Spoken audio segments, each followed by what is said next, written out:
como funciona o sistema de holding familiar. Primeiro, vai ser aberta uma empresa que não exerce atividade econômica nenhuma. Depois, em seguida, você irá pegar todo o patrimônio que está concentrado no seu CPF, seja casa, apartamento, terreno ou o que for, e vai colocar esse patrimônio dentro dessa empresa que não faz nada. Em seguida, você irá colocar todas as cláusulas de planejamento sucessório, mas continuar com a chave dessa empresa na mão.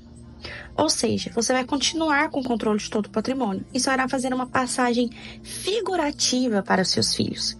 Eles somente terão acesso ao patrimônio no dia que o dono da chave não estiver mais aqui.